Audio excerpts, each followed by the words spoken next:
Hello, everyone. My name is Dan Murphy. I'm the program manager for Georgia Commute Options. Georgia Commute Options offers a suite of services that are available at no cost to help commuters and employers make the switch from driving alone as part of a regional strategy to reduce traffic and improve air quality.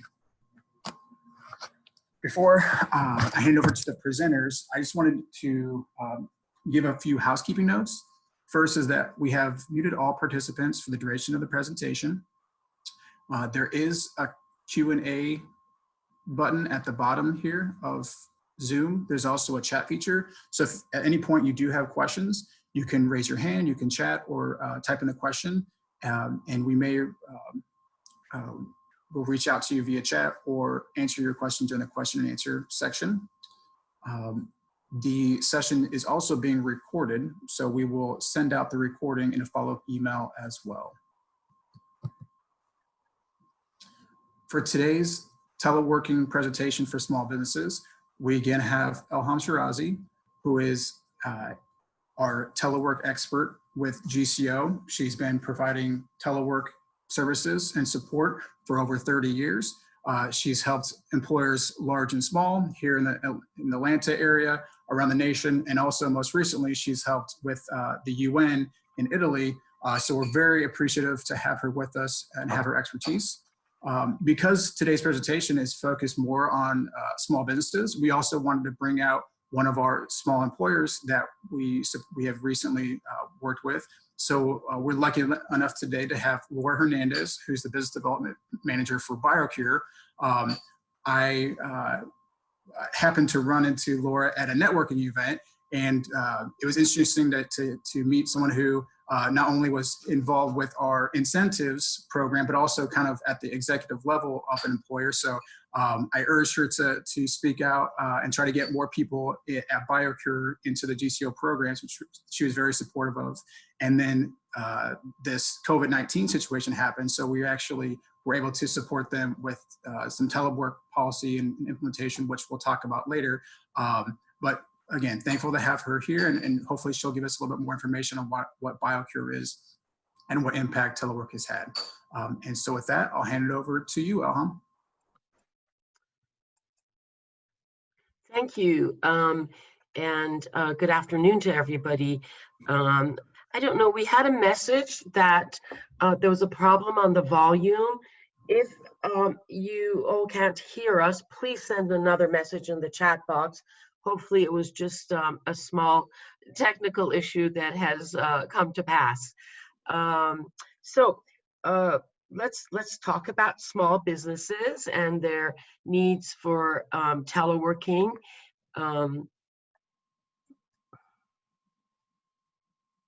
So basically, I think a lot of your organizations have been in the mode of business continuity, and probably using telework as a strategy was something that might have not been in your emergency preparedness plan prior to this. In fact, a lot of organizations fall into that boat, but in order to make teleworking into a good solution, for the future of your workforce, we do highly recommend that you give some time to planning it, and hopefully this webinar can set you on that path. Now, obviously, one of the main reasons a lot of organizations did start teleworking was because of the pandemic. However, there is a lot to be said about the business case for teleworking and its return on investment. Based on a lot of studies, by the way, telework may be new to some of your organizations, but in the US, we've seen teleworking happen since the late 70s. And even before technology became so ubiquitous, there were people who were actually taking work home and working on it, maybe sometimes even without a computer. What we have learned in this environment is, by and large, productivity can increase in the range of 10 to 20% if a program is well implemented, and if managers, are doing the back and forth with the employees. Another reason to consider teleworking, again, moving forward, hopefully some of these reasons come into the goals for your program, is offering flexibility. A lot of employees, especially the younger ones, the millennials, the X's, the Y's, the Z's, they do want flexibility. And that varies, from anything from having variable start hours to different work schedules, all the way to teleworking part of the time or full time. Up to COVID-19, I think, as we all know, the economy was really hopping, and a lot of employees were job hopping. So very quickly, a lot of organizations did start to consider telework as a reason to provide that recruitment and retention tool that they needed. Obviously, telework can be a morale booster if implemented correctly. And for some of you, especially small business, you might be very sensitive to overhead costs. And this may give you the ability to maybe, reduce your carbon footprint, as well as your parking needs.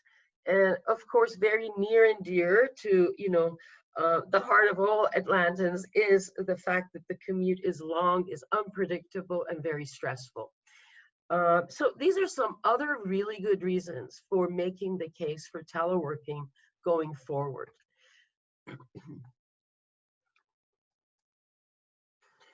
One of the main issues that has to happen in a telework environment is that we have to move from an environment where we manage productivity by presence, and really start concentrating on goals, deliverables, time frames, and making sure that we're giving feedback to employees on what they're doing, especially on an ongoing basis. The days of an evaluation report on an employee happening once a year really are over. Most employers and managers find that feedback is necessary probably on an ongoing basis, every week, every month, and that's the only way to make sure that the deliverables are being completed. In fact, in a small business, these things are very much possible, because obviously, there's fewer employees, so hopefully, setting milestones should be a lot easier. A lot of people wonder what's the best way to measure productivity when employees telework. I wanted to share this with you. This is a survey that was conducted by the Society of Human Resources Management in 2014, and they asked managers, how is productivity measured when employees are teleworking? I want to point out that, top of the line is communications. So responses to emails, responses to phone calls are the best indicator, of course, of how efficiently people are working. Very much up there are setting goals and parameters with employees. And I want to come down this list to show you what is not popular, and that is monitoring employees via software, which shows when they logged on and when they logged off. Unfortunately, I've been picking up some documents this past week on how some employers are starting to use webcams for that reason. And it is really the waste of a time for a manager if they have to monitor when people log on and when they log off, as opposed to seeing how well they do with their work products. Flex Jobs is an organization which has a lot of members who are looking for job flexibility, and they surveyed 3,000 people in 2018, And 65% of the employees thought that they would be more productive at home than working in a traditional office. I'm sure that, a lot of you have seen some of those reasons. At home, typically you don't have as many disruptions and interruptions. Obviously, the way we've been teleworking today is not normal telework, in that normally when people are teleworking, the whole family is not under the same roof. And, children are at childcare and kids go to school, and our partners or spouses are also, not there on the day that you're teleworking. So what we've seen under COVID-19 is really an extreme form of teleworking, which hopefully will not be the way that you will do it in the future. So one of the things you may be asking is, should we have guidelines? Should we have policies? And the answer is absolutely. Contracts, policies, guidelines, they all provide some safety to protect both the employer and the employee's rights while teleworking is in place. And by having the rules all in one place, everybody uses the same criteria for selection, for eligibility.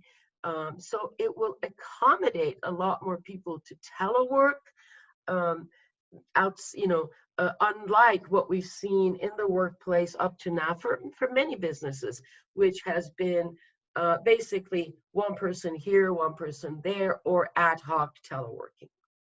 There are also some legal issues that are involved with teleworking. We'll go over those quickly, so that you don't fall into any of those pitfalls. However, please consult your attorneys. Once you've got guidelines in place, we really want you to get a second eye from your attorney to make sure that everything you're saying is correct. The other aspect of having a policy or a guideline is that it allows for transparency across the organization and takes away any notion of this being, kind of a favoritist type of an approach. This manager likes this employee, therefore they'll let him telework. No, it becomes, quite visible what the rules are, what the process is, and what it entails. And we really do want to make sure that this solution continues after COVID-19, because from what you've seen, the reduced traffic, the blue skies, all of that have come to into our environment, and I think we should do our due diligence to maintain that to the degree possible. Now, not everybody's going to be able to offer full-time teleworking, but even at, maybe 1 or 2 days a week would be quite efficient. Now, the degree of formality and the offering of teleworking do change by the size of the employer. This is pre-COVID. And overall, only 42% of companies had policies or guidelines going into teleworking. And as you can imagine, the other 60% were pretty much mayhem. And it was either, based on the manager approving it, or, employees were unsure how it was being done. However, as you can see, as the size of the employer goes up, we see these numbers increase in terms of the offerings of a policy. However, what we're hoping will happen as Georgia Commute options with, our free assistance, is that many more of you are able to provide something which is more formal and to allow for teleworking moving on forward. What are some legalities? You want to make sure that you're considering wage and hour laws so that your non-exempt employees know that they should not be going into over 40 hours of work per week, because that would entail overtime. And typically your existing overtime rules apply when people are working at home, which say that nobody goes into overtime without managerial or supervisorial approval. And you also want to make sure that you have time recording practices when people work at home, because again, for your non-exempt employees, those are required. Workers' comp is another area to be cognizant of, and that is when an employee works at home, they should really have a designated workspace. If an injury happens that is work-related within that designated workspace during the agreed-upon work hours and while doing company-related work, workers' comp can apply. Has this been a showstopper? Not at all. Have we had a lot of litigious cases? We have not. And this is after, 3-4 decades of teleworking. Part of the reason I think that accounts for that is it's pretty hard to hurt yourself in your own home environment. I mean, obviously the kitchen's not going to be where you're going to work from, hopefully. So if you cut your hand when you're in the kitchen, that's not going to be considered work-related injury. And I think also trust is a key pillar in teleworking. So a lot of times, obviously, the people who are teleworking are the people we trust.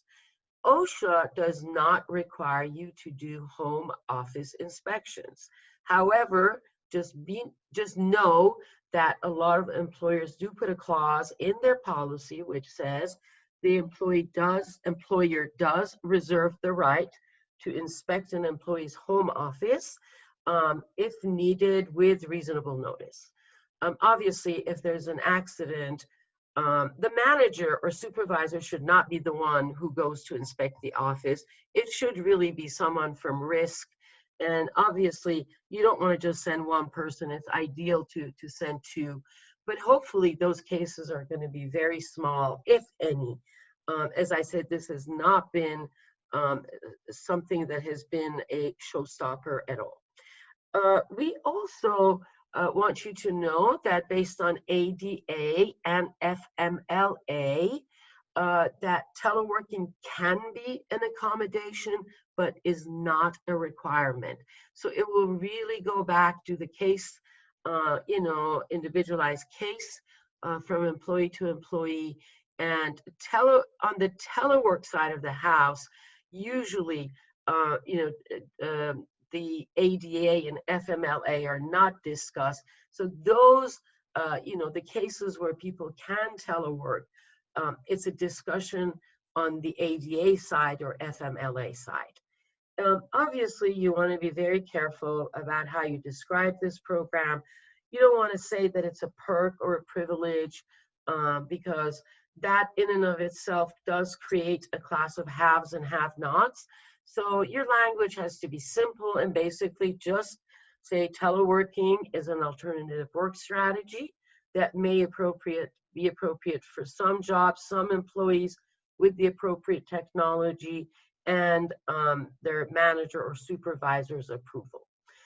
Again, I'm going to underline, none of these have been a showstopper.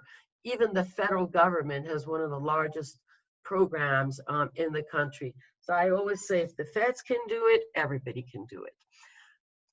Okay, moving on. What is typically included in the program guideline?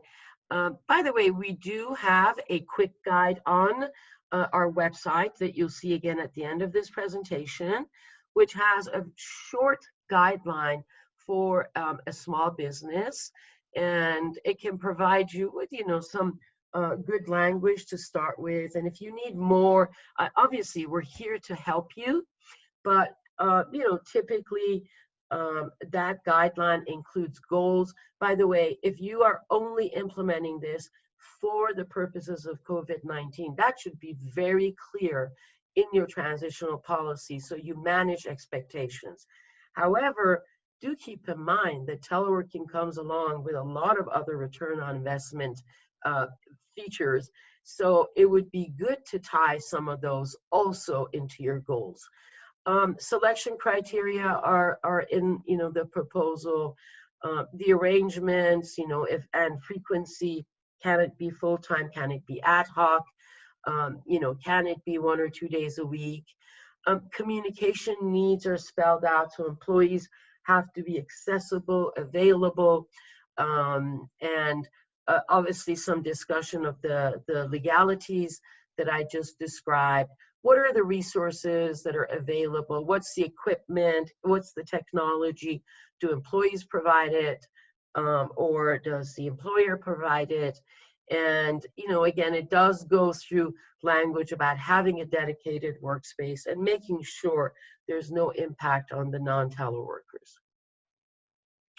This is a form that is also included in our quick guide that you can access. And this allows you to tailor the conditions of teleworking to each employee. So obviously you want to have an address under location, so it's clear where they're going to be working from. You want to indicate how many days. The dates are important, especially if you're only implementing this for an emergency, or it could be that this,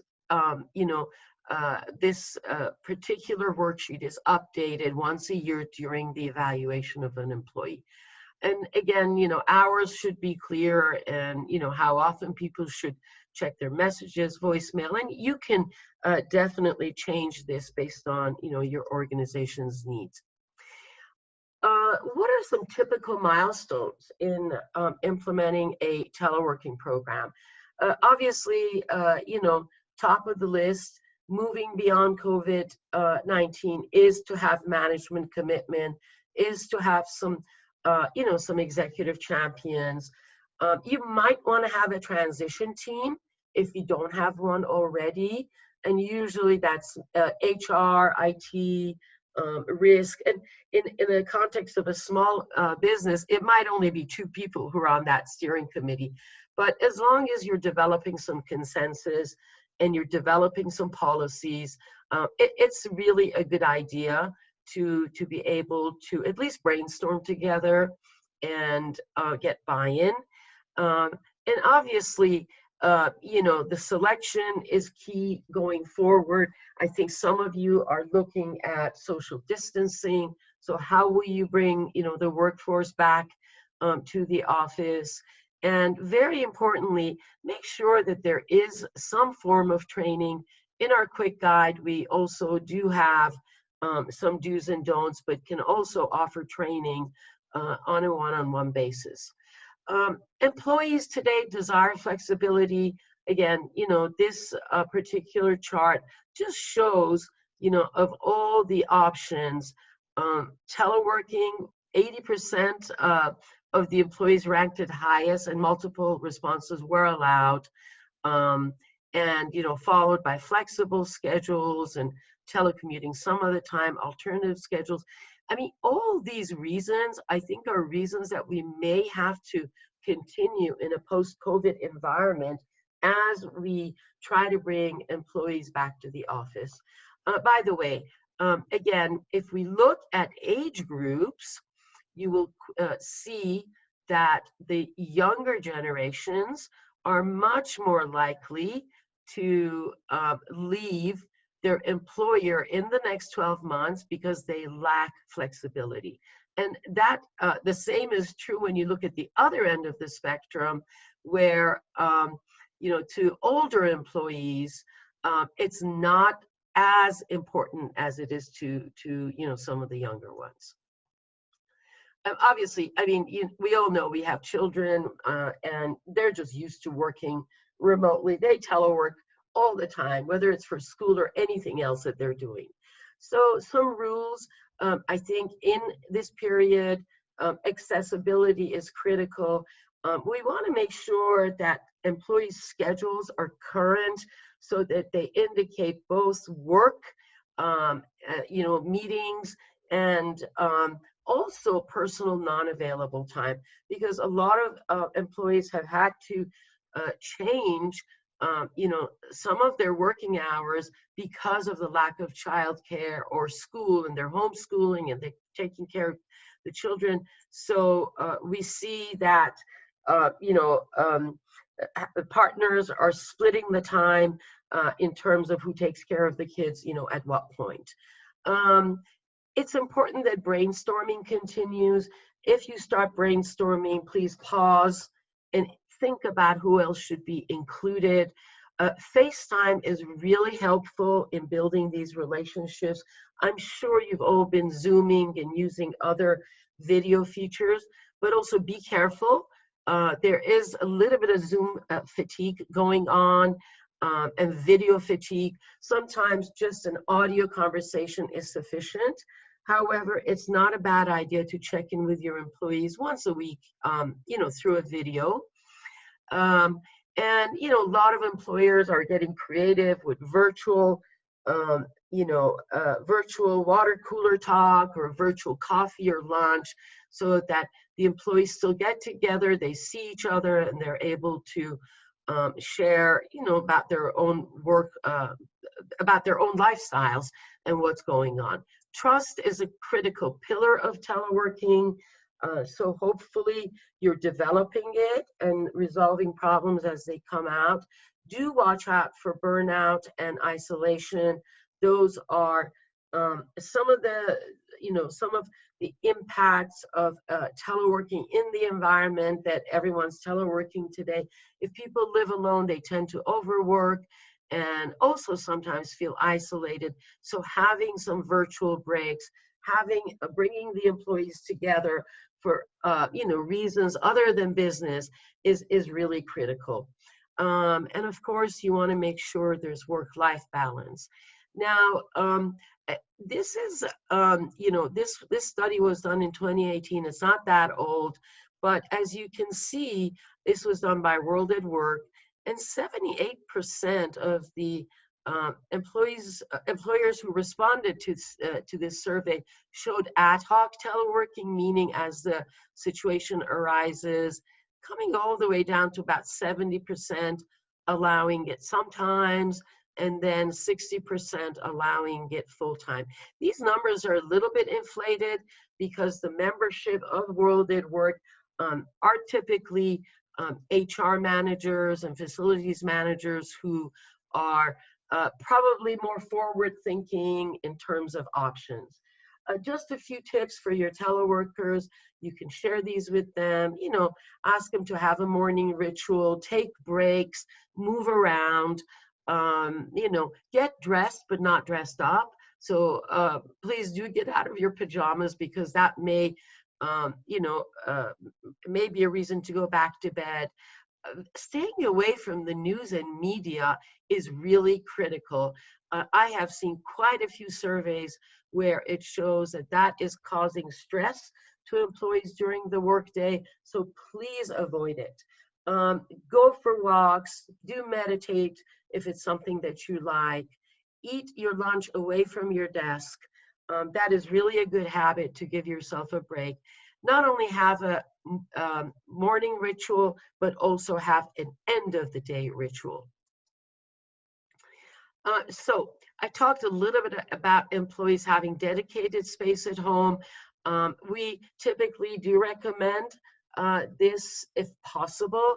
Now, there's a lot of people who are right now working from their kitchen table because they didn't plan it.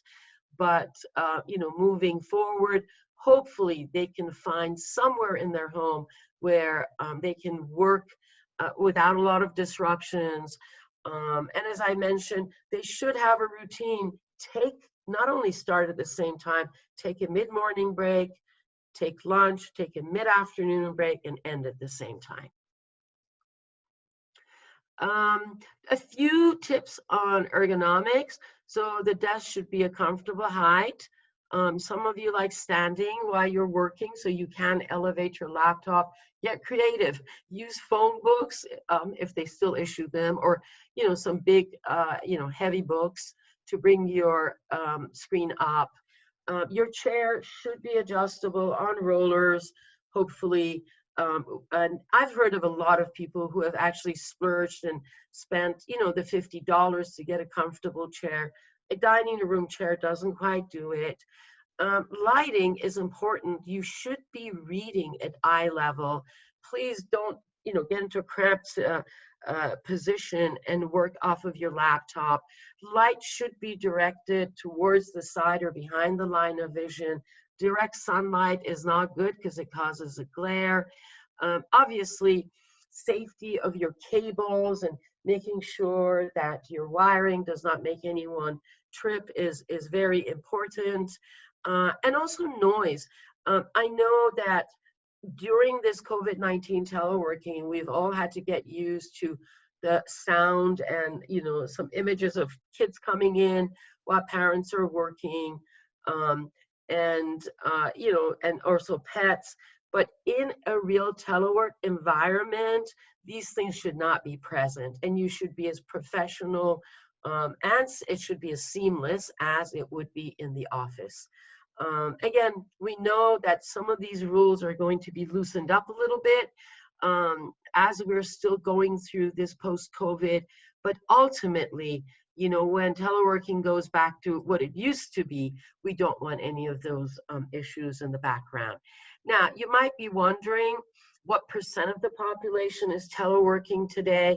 First of all, do keep in mind that 60% or close to it cannot telework.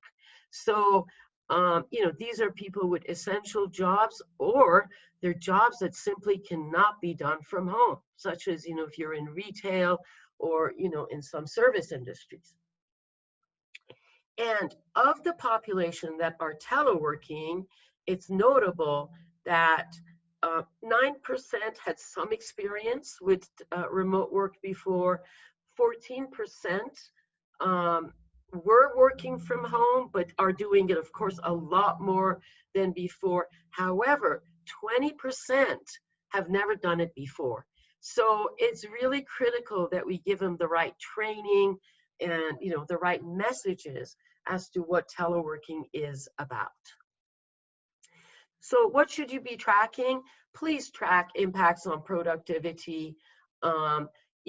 Identify the technology problems and solutions. Some employers have a brown bag lunch where everybody comes in and, to a video meeting, obviously, talks about technology issues and solutions or other issues, that have come up and how they've resolved them.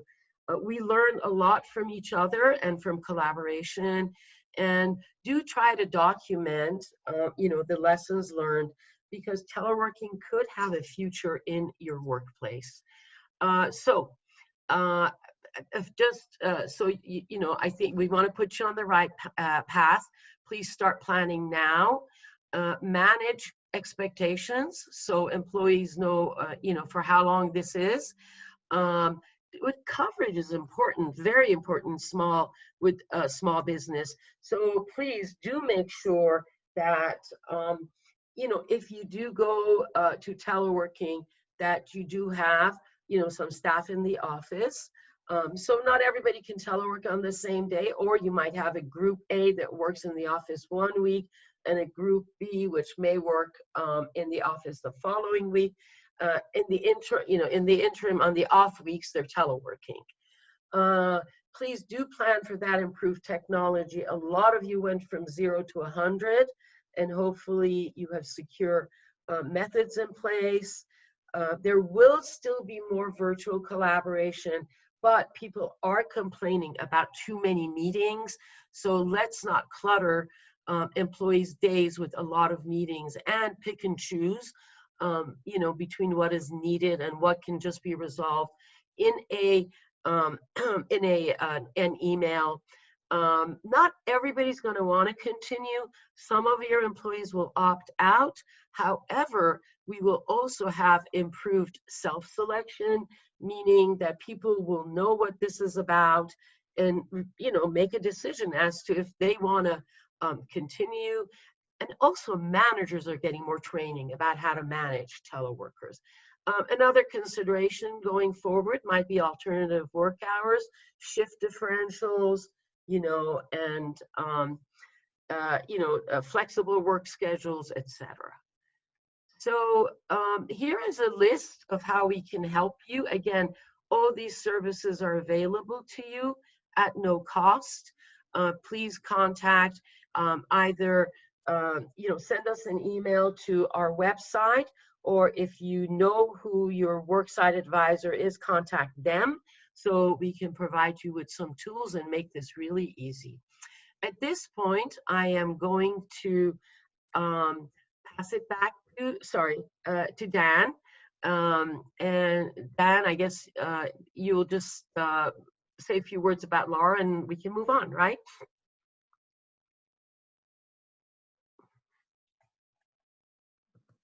There's my mute button. Okay, sorry. I will, I'll, as I said before, I've kind of introduced Laura, but in terms of some of the conversations that I know the two of you have worked on and some of the programming, I will let you kind of highlight some of the efforts with Laura. But I think, Laura, in terms of, I think it would be helpful for the attendees to have a better understanding of maybe what BioCure does, how many employees you have, and that will lead into some of the conversations that you and some of the work that you and Elham have done. Yeah, absolutely. Hi, everyone. My name is Laura Hernandez. I'm the Business Development Manager over at BioCure. First off, a huge thank you to the Georgia Commute Options team for putting this webinar together. They really do offer some great services that I think, everyone, especially small businesses, should take advantage of. So a little bit about BioCure. We are a medical device company. We are based out of Peachtree Corners. We've been in business for 20 years. We specialize in medical devices that are made out of hydrogels. So sort of the best way to explain that is the same material as your contact lenses. So we normally work with larger companies to develop some pretty niche medical devices. So I think it'd be good if I told you guys a little bit around my interactions with Georgia Commute Options. So I was actually a user of one of their programs prior to working with them to set up our telework policy. So I participated in a program where you track basically if you're taking MARTA or if you are in the HOV lane with a person. And my husband and I actually work together. So he's the CEO of our company. We've got 6 employees. So we are the definition of a small company, but we live in the West End in Atlanta and we commute up to Peachtree Corners. So pre-coronavirus days, that was a heck of a commute. So we definitely, we're millennials, we're a millennial run company. We definitely wanted to bring in the telework aspect and, through my work with Georgia Commute Options, they've been great at putting together a policy. Interestingly enough, we started working together on the policy in like January, February, and obviously then all of this hit. So it's definitely been, we were thinking one day work from home, right? And now it's everyday work from home. So I highly encourage everyone to take advantage of this opportunity. And it's really been something that's worked for us.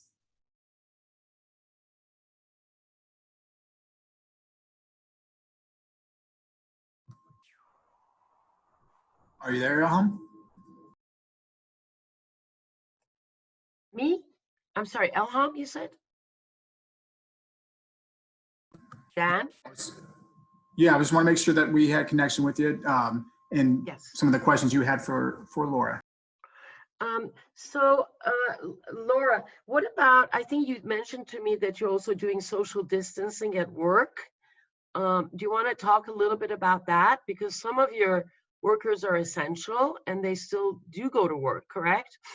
Yeah, that's a great point. So we are basically 3 folks that work in the lab. And unfortunately, because of the nature of their work, they have to be physically present in the lab. So something we've done, number one, we have broken out the days and hours so that only specific people, obviously those 3 folks are the people in the building, but we've also implemented social distancing. We have enough lab space where each person has a dedicated lab area, and there's, if we have one person in lab A, that's the only lab that they're working on. So that's definitely something that even after we all maybe hopefully go back to work.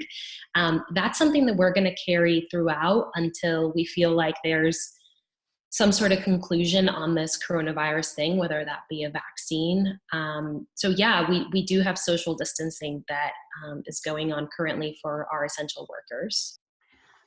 Laura, I was wondering, were there any stumbling blocks as you moved from one day to full time? What were some lessons learned? Yeah, for us, I really think, again, it was just sort of the timing of things. We were ready, kind of prepping everyone for this 1 day a week thing.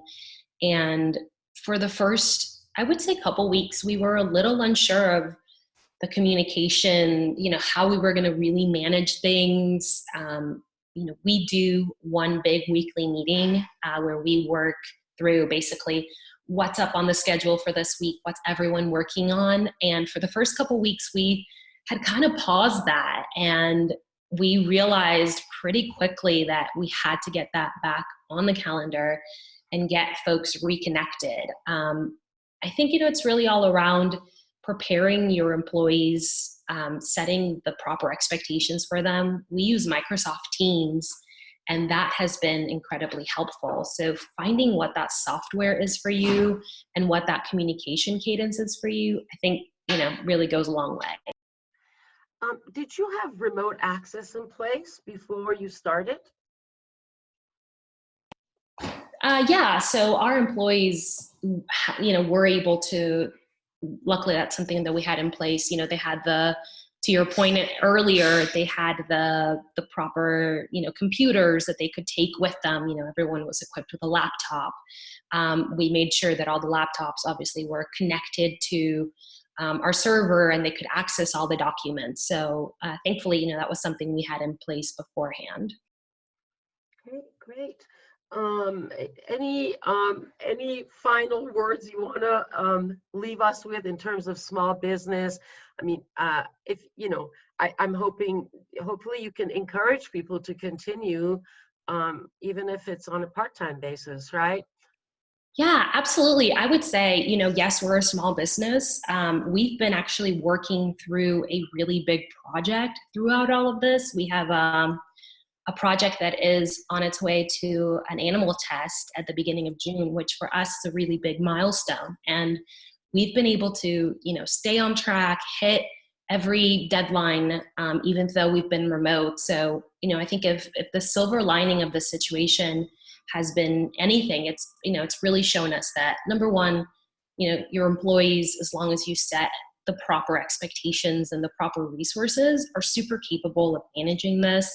And that your business can still grow, even, I think I was mentioning this to you guys at a different conversation, our business is still growing. We're working with a company or a university right now who's actually working on some COVID-19 testing. So we feel super happy that this has really worked out for us. And businesses, especially small businesses, it may seem daunting, but we're at the perfect size, I think, as small businesses to really jump into teleworking and providing some different opportunities. And, Elhan, you mentioned this earlier, the younger generations, this is something that, I think we're going to see more of. And we just see this as not only great for our current employees, but also great as we continue to grow. We're wanting to bring some more people onto the team this year. And this is definitely, I think something that folks are looking for and that we're really happy to participate with. So I would encourage everyone, really reach out, get those consulting services, because it really makes a difference for your business. Thank you so much, Laura. It's been a pleasure to work with you, and happy teleworking. Thank you so much. So Dan, I'll give it back to you. Thank you. Yeah, thank you both. Before we start the question and answer section, I just wanted to highlight a few things. Well, one is that the Georgia Commute Options website, if you haven't gone there recently, just know that as Elhan mentioned before, we have the Telework Quick Start Guide, which can be a great resource for smaller businesses. In terms of, obviously, you've probably already had to start teleworking, but in terms of if you are looking for some down and dirty things for what managers should be doing or not doing. Same thing with teleworkers. A little bit of the policy information that Elham covered today. You can find that there at the website. There's also some information from the CDC, as well as all of the recordings that we've done the past couple months in our telework webinar series. And as well as the registration for the last webinar we'll be hosting on Thursday at 1 p.m. for embracing cultural change and the discussion we're going to have for teleworking after COVID-19. Here's our information in terms of info@commuteoptions.com. If you'd like to email us or give us a call, we'll be able to connect you with Elham. And lastly, before Q&A, we have this QR code here. If you could please pull up your cell phone, use the camera feature. It'll pull up and take you to our survey. It'll take you less than 2 minutes, and we really appreciate you giving us that feedback so we know how we can improve our webinars. And with that, I will now open it up to the question and answer section.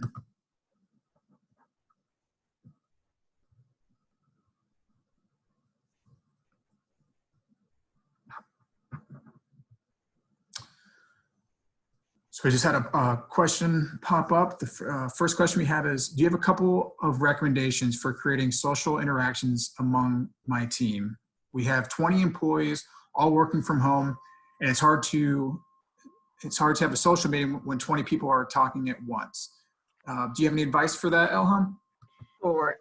In fact, one of the complaints that obviously Zoom has come to help a lot of us in this environment, whether it's for distance education or for teleworking. But some people do feel that the space is getting cluttered. And I would definitely, say that probably having smaller meetings would be much more effective. So maybe, 1 week you host a meeting with just half your employees, and the other week is the other half, and they can sign up for one or the other. Not everybody is going to be attending all those virtual coffees and virtual water cooler discussions. So definitely do break down the size so that there is good interaction. That would be, something I'd recommend. But this is what I've been reading about, that is like seeing, so many faces just on, the video is actually too much for a lot of people. By the way, keep those social meetings short. 15 minutes, half hour, that's probably all that's needed. So that's my answer, I guess. Thank you, Elham.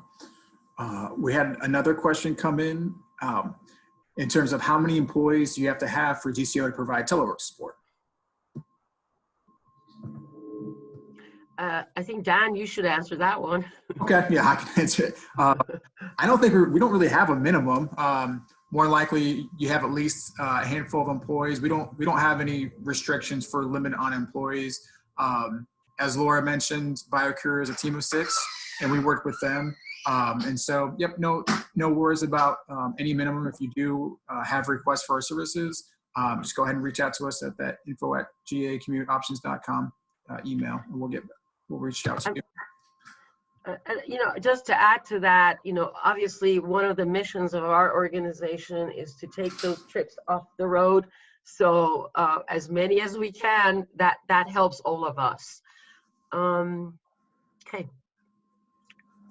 The next question we have is, do you have any recommendations for companies that provide third-party IT assistance for small businesses? Sure. First of all, I do highly recommend that you go on our website, because we're posting recordings of our prior webinars. And as part and parcel of those, the first webinar that we did did also have half the presentation was on the technology, so that you could become a little bit more educated, especially if you have a third party which is managing your IT platform. So and then there was another presentation we had last week, and that was for teleworkers. Again, half of that presentation was also on technology.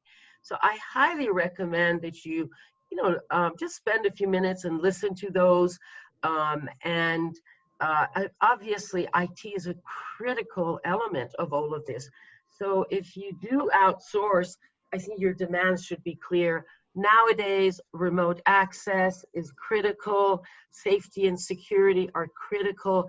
In fact, I think where some of the small business misses, a step that they miss is that they think they may not have to have a secure environment. That is absolutely not true.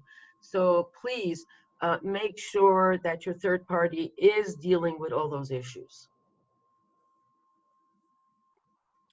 We had another question come up, Elham. Do I have to pay for employees' internet costs if I allow them to work from home 1 or more days per week? Typically, employers don't pay for employees' costs for their, for their provider. That's something that the employees usually pay for themselves because they've probably had it for other reasons in their household. If you decide to have full-time teleworking, then, you might consider having a stipend for teleworkers. But I have not seen a lot of cases, unless it's been full-time, that the employer picks up that cost.